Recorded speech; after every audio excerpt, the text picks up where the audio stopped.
So Bill, can you tell us a little bit about the history of a Friesian? Is it its own breed or is it just a version of the Holstein?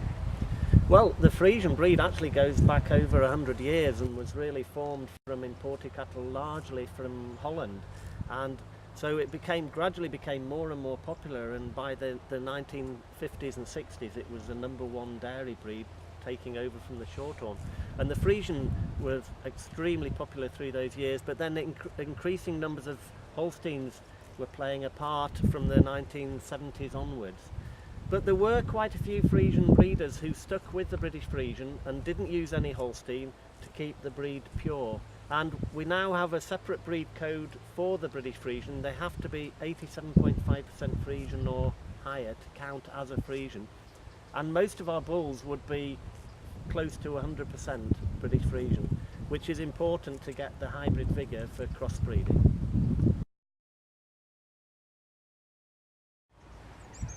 So Andrew, what are the biggest differences between Holsteins and Friesians? Well, the first thing you see about the differences between the two cows is a more compact and rugged sort of cow. You do notice you get a big advantage with the health traits, notably the fertility. There's a big step up in fertility, certainly over the Holstein.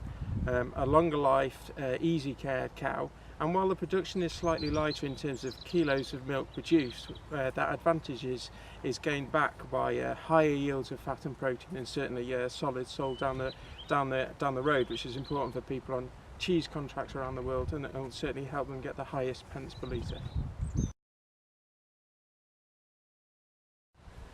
So how popular is the British Friesian in the UK these days? Well, I think that the popularity that we've seen, if we went back to the year 2000, around 1% of our dairy sales in the UK was Friesian. Today it's 10% and holding, and the vast majority of that semen is actually sold to purebred Holstein breeders that are using that Friesian cross to step up the longevity and the health traits of that, and that popularity has continued to maintain, and that shows that people are very happy with that next cross of cows. And in terms of the popularity itself, one of our bulls, Cat Lane Chad, will be one of our top selling bulls in the UK this year, going into dairy farmers. From any breed? From any breed. Yeah.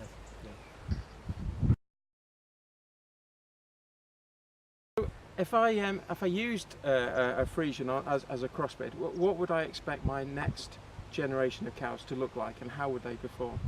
Okay, well, the Friesian used on a Holstein cow will produce quite a bit smaller cow, maybe 10 centimetres in height in a mature cow, a stronger, better muscled cow that carries a little bit more condition all the way through lactation. So just a little bit more of a robust cow, but a smaller cow that can still milk and perform very well.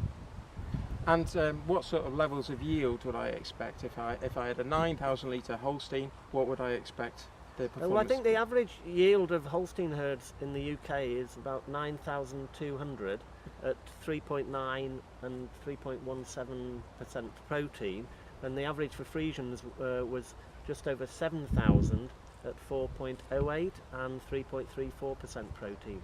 So you are getting less milk, but you're getting quite a bit more fat and protein content in the milk.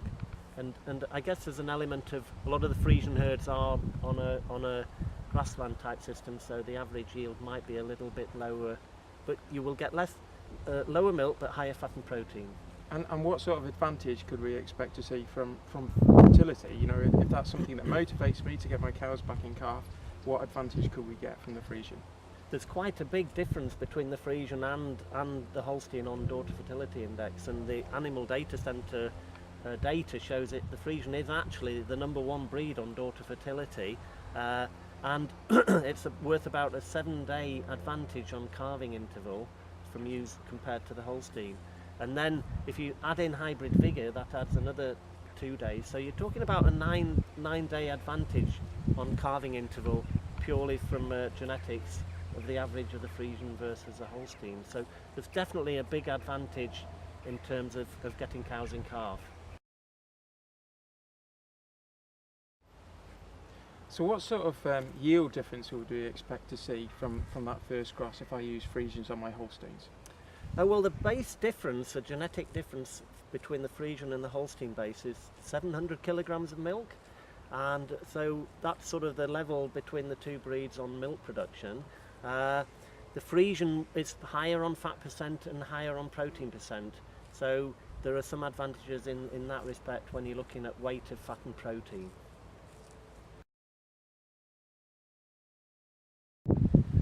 So, Andrew, you've travelled to quite a few different countries. How do you find the Friesian fits in with other systems around the world? We found it's an ideal solution for a farmer that's looking for a less extreme sort of dairy cow. So if his Holstein's getting too big, is producing too much water and not enough solids, the Friesian is the perfect cross in terms of reducing that size, making it a more rugged sort of cow, and certainly a cow that can survive and thrive on grassland systems and intensive systems because of that big step up in fertility, health traits and longevity. Yeah. So how does the Friesian suit a grassland system? And I think that's one of the real strengths of the Friesian today. As you can see behind it, the cow is perfectly suited for that grassland system. We know that we want to keep our costs down, and the Friesian certainly does that in terms of the health benefits she does. She's also designed to efficiently turn grass into solids as efficiently as possible, and also turn it into protein and pregnancy. So we know that's where profit lies, and that's why the Friesian is the perfect solution for a grassland system. Yeah.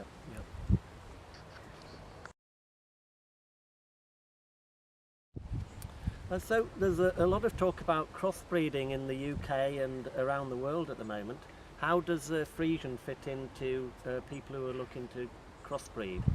That's a good question, and I think there's actually two answers to it. If you've got a black and white cow and you want to keep your cow black and white, the Friesian gives a real invisible cross opportunity on that Holstein. So the next cross of cows will still be black and white. Certainly within the UK you can still register them as a pedigree, and you get all the benefits of hybrid vigour, which is worth around 200 kilos of milk, 11 kilos of fat and 7 kilos of protein, based on the Irish study on 100,000 cows over there. Also a big step up in the fertility. We know there's a big step up in fertility to begin with, but then another 2 days on top of that down to hybrid vigour. The Friesian can also prove a strong cross and a 3 or 4 way cross in terms of what it offers. When people are crossbreeding, what they're trying to do is get the efficient cross of all the benefits of the breed that they're looking for. And the Friesian is the outlying dairy breed in the world today for daughter fertility. Crossbreeding, one of the main reasons farmers crossbreed is to give a cow more fit for purpose, an easier cow to manage, and that's why she's perfectly designed for that, with that big step up in fertility.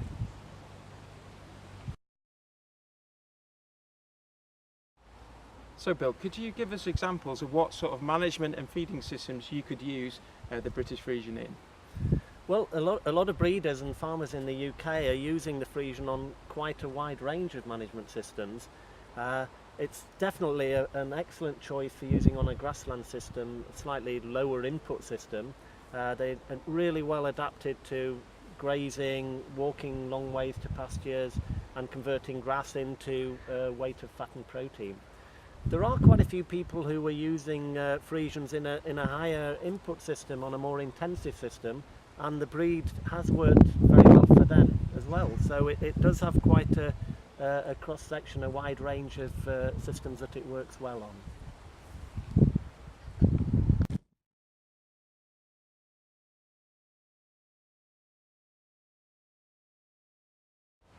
So what can we expect in terms of calving ease? Is it an easy calving breed? The breed is easy calving. It's slightly easier calving than the Holstein breed, and a lot of people have found that quite an important advantage of using a British Friesian. And we also gather data so that we can select bulls that are particularly good on calving ease.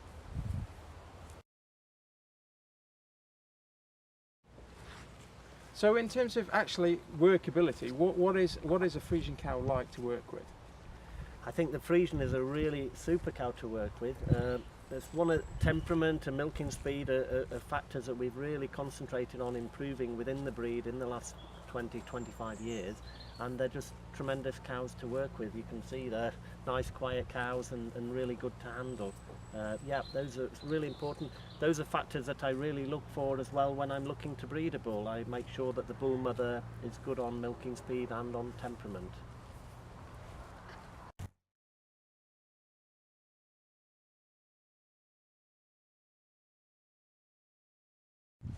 So I read that the Frisian was a dual purpose breed. Is there an advantage in terms of carcass quality?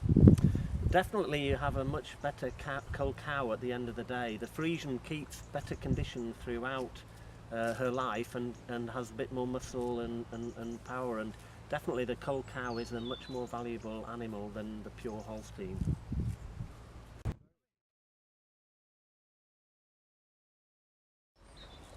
And the bull calves born from the Frisian, is there a difference between that and the Holstein bull calf?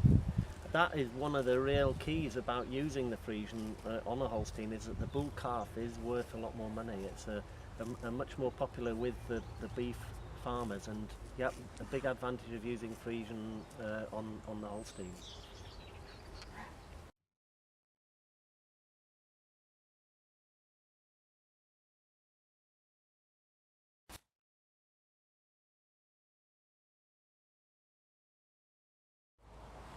So Bill, can you tell us a little bit about the genus ABS progeny test program for the Frisian?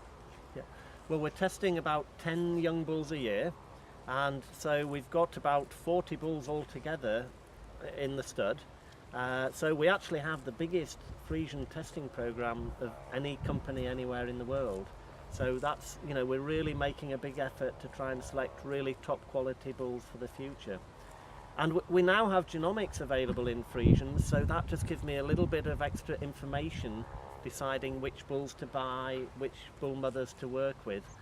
So looking ahead, I think we can make even more progress in our selection program. At the moment, we have the very high percentage of the top bulls, 80% of the top bulls are genus-owned Friesian bulls, so we need to keep making sure we do a good job and keep the stud at a high standard. So Bill, how do you decide which bulls you bring back into the proven stud? Well, we wait until the bulls have got 50 or more daughters milking, and then we look at the production figures that come through the milk recording schemes. We look at the type figures for all the bulls, which the classifications are done by the Breed Society, and then we look at all the health figures, fertility, calving ease, cell counts, locomotion, and all these factors, and then pick out the overall best bulls to use in widespread AI.